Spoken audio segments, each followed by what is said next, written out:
अस्सलामुअलैकुम, welcome to my another vlog. आप लोग देख रहे हैं ज़ेब जे रूटीन। और रूटीन होती है हमेशा से शाम से स्टार्ट। मतलब चाय बनाने लगी थी मैं और बर्तन धोने वाले पड़े थे, और ये बर्तन जो धोने वाले पड़े होते हैं कसम से ये मौत नज़र आ रही होती है, लेकिन फिर भी हमें इससे गुजरना ही होता है। लेकिन खैर ये बर्तन मैं नहीं धोऊंगी, मेरी बहन धोएगी। तो जो मैंने शीशी वगैरह के बर्तन थे वो सारे धो के रख दिए थे, ये सारे वगैरह, तो मैंने कहा चले कोई थोड़ी सी इसकी हेल्प हो जाएगी।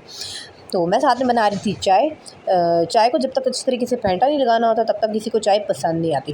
पहले तो मैं वैसे ही बना रही थी, मैंने कहा चले कोई बात नहीं ऐसे ही चाय बन जाएगी, लेकिन नहीं भाई, जब तक चाय को अच्छे तरीके से फेंटा नहीं लगाना होता, मतलब फेंट के चाय बनाओ, तब सबको ज़्यादा अच्छी लगती है। वो तरह ऊपर झाग सी बन जाती है, बड़ी अच्छी सी चाय बनती है उससे। तो इस वजह से सबको मेरे हाथों की वो चाय पसंद है जो मतलब अच्छे तरीके से फेंटा लगा के बनाई हुई हो। चले अब इन लोगों को डालते हैं कप में। लेकिन खैर पहले उससे पहले चाय मुझसे उबल गई थी, मतलब बॉयल हो गई थी और वो नीचे गिर गई थी। तो फिर मैंने फटाफट उसको दूसरे चूल्हे पे रखा और चूल्हा साफ़ कर लिया। मैंने कहा चूल्हा साथ ही साफ़ कर लेते हैं, क्योंकि अगर चाय वहीं पे सूख जाती है तो जो फिर वो वहीं पे पड़ी रह जाती है, वहीं पे ड्राई हो जाती है, तो बुरा लगता है बहुत ज़्यादा। फिर मामा से भी डांट पड़ती है। चाय मैंने डाल ली है और रस वगैरह साथ रख लेते हैं, अगर किसी ने खानी होगी तो खा लेंगे। साथ में मैंने रोटियों का सेटअप लगा दिया था, क्योंकि इतने में फिर रोटियों का टाइम भी हो जाता है रोटी बनाने के लिए, क्योंकि गैस जल्दी चली जाती है। चले अब वो सारा काम हो चुका है, रात के बज चुके हैं 11:15। और उसके बाद अब मामा को जल्दी से मशीन से उठाया, मैंने रात का खाना भी लगा दिया, मैं पढ़ रही थी। और अब हमने कहा चले अब हम चलते हैं ऊपर। भाई काम से आ चुके थे और ये रेस्ट कर रहे थे। भाई की दाढ़ में दर्द था, इस वजह से भाई ने मुँह पे हाथ रखा हुआ था। भाई को बहुत ज़्यादा दर्द है आजकल, क्योंकि अब किसी डेंटिस्ट को चेक करवाना पड़ेगा। लेकिन भाई जो है डेंटिस्ट के पास नहीं जा रहे हैं कि वो कोई इंजेक्शन वगैरह लगाएंगे, फिर भाई को बड़ी डर लगता है। और हमारे छत पे जो सबसे ऊपर वाली छत तक जाना होता है, तो फिर 3 दफ़ा सीढ़ियाँ में गुजरनी पड़ती हैं। और यहाँ तक आते आते ना कसम से बंदा पूरा हो जाता है, बहुत ज़्यादा सांस चढ़ जाता है। यहाँ पे हम लोगों ने चारपाई भी रखी हुई है, फिर ऊपर आकर हम लोग चारपाई पे बैठ जाते हैं। हवा इतनी ख़ास नहीं थी बनी हुई थी, मतलब बहुत बंद था हवा। और चाँद इस वक्त इतना खूबसूरत लग रहा था, चाँद के पास थोड़े से बादल थे और वो इतने प्यारे लग रहे थे। वीडियो में इतने प्यारे नहीं आते, लेकिन वो अच्छा वाला कैमरा या फ़ोन हो तो फिर तो बहुत ही प्यारा लगता है भाई ये चाँद। लेकिन खैर इसको लाइव देखने की तो बात ही कुछ और है। चलें अब लोग चलते हैं नीचे और खाना वाना खाते हैं, फिर उसके बाद सोते हैं। अब हम लोगों का सोने का टाइम हो चुका है, अब ड्राइंग रूम में सोते हैं, क्योंकि छत पे आजकल हवा नहीं है, तो हम लोग इसलिए नीचे ही सो रहे हैं। रात के पूरे 12 बज चुके हैं, बल्कि आज हम लोग थोड़ी जल्दी सो रहे हैं, क्योंकि जल्दी काम खत्म हो गया। वैसे तो 1 भी बज जाता है आम रूटीन में। चलें अब हम लोग सोते हैं, फिर इंशाल्लाह ताला सुबह उठ के देखते हैं कि सुबह के क्या काम है और सुबह की क्या रूटीन है। मामा लोगों के आने से पहले मैं सबके बिस्तर वगैरह रखती हूँ, मैं सबके तकिए वगैरह लगा के रखती हूँ, और हम लोग यहाँ पे सोएंगे।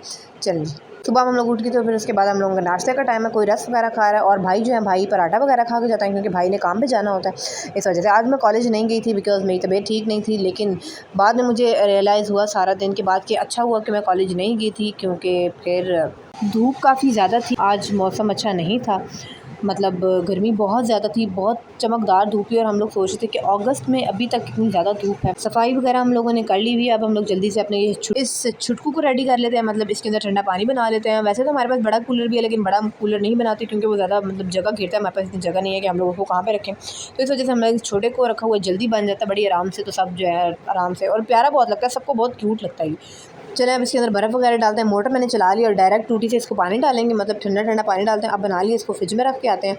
और फिर उसके बाद अभी हम लोग घर के काम कर ही रहे थे, लेकिन अचानक से एक ऐसा फ़ोन आया जिससे सब अफसरदा हो गए। और मतलब अब्बू जान घर आए, अब्बू जान कहीं बाहर गए हुए थे, और वो आए तो वो बहुत ज़्यादा परेशान थे, मतलब इवन कि अब्बू जी रो रहे थे। और हम लोगों ने अब्बू जी से पूछा कि अब्बू जी क्या हुआ, फिर उन्होंने बताया कि फ़ैमिली में फौतगी हो गई है, एक मतलब डेथ हो गई है। तो फिर काफ़ी ज़्यादा सब परेशान हो गए थे। तो इस वजह से फिर जल्दी से तैयारियां की बाबा ने और मामा ने। इस्लामाबाद जाना है, 2-3 दिन के लिए जाना है, और क्योंकि मेरे फूफा की डेथ हुई है, इसलिए बस अल्लाह ताला खैर करे, क्योंकि हमें पता ही नहीं होता कि अगले दिन जो है क्या होने वाला है क्या नहीं। उनकी तबीयत वैसे ख़राब भी थी, लेकिन बस जिसकी जितनी लिखी हुई हो, सब ने काफ़ी दुआएं की कि अल्लाह ताला उनको सेहत दे। लेकिन उनकी इतनी लिखी हुई थी, बस आप लोगों ने दुआ करनी है कि अल्लाह ताला उनकी अगली मंजिल आसान करे और उनको जन्नतुल फिरदौस में आला मकाम अता फ़रमाए अल्लाह ताला। और अब जल्दी से तैयारी करते हैं मामा और बाबा के जाने की, उनके कपड़े वगैरह प्रेस करते हैं। बाबा के मैंने कपड़े निकाल दिए थे, वैसे तो हैंग हुए हुए थे, लेकिन मैंने कहा दोबारा से प्रेस कर देती हूँ। बाबा के मैंने सारे कपड़े निकाल लिए हैं, मामा के भी निकालते हैं, इनको प्रेस वगैरह करते हैं जल्दी से। और मामा बाबा के जाने की तैयारी करते हैं, क्योंकि इन्हें तकरीबन 2 बजे तक निकलना था इस्लामाबाद के लिए। और अब मामा के कपड़े वगैरह करते हैं, दोनों सबके हो चुके हैं। इनको शॉपर में मतलब इनको पैक वगैरह भी कर देते हैं साथ में।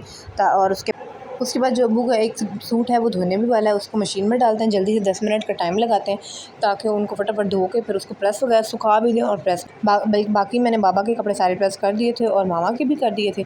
अब मशीन में मैंने कपड़े डाले हुए हैं, उनको एक बार देख लेते हैं कि उनको भी कितना टाइम रहता है। 5 मिनट रहते हैं, और अभी 10 मिनट का ही वैसे मैंने टाइम लगाया था, ताकि जल्दी से ये स्पिन हो जाएँ और सूख जाएँ।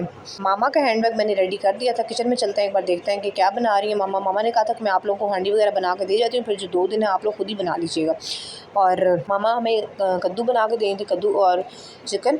और शूज़ भी मैंने मामा बाबा के बिल्कुल साफ़ करके रख दिए थे इन लोगों के। मैंने कहा जल्दी से तैयारी करके रख देती हूँ ताकि ये लोग टाइम से निकल के टाइम से पहुँच जाएँ। और फिर मुझे याद आया कि मामा की शॉल भी प्रेस करनी है, मामा की चादर वगैरह प्रेस कर देते हैं ताकि जल्दी से ये लोग रेडी हो जाएँ। और बस हमें रोज़ हर दिन हर वक्त अल्लाह ताला से खैर ही मांगनी चाहिए। हमें नहीं पता होता कि आगे क्या होगा या क्या होना है, क्योंकि हम लोग तो वैसे ही बस दुनिया की प्लानिंग में लगे हुए होते हैं कि हमने कल ये करना है, आज ये करना है, हमें नहीं पता।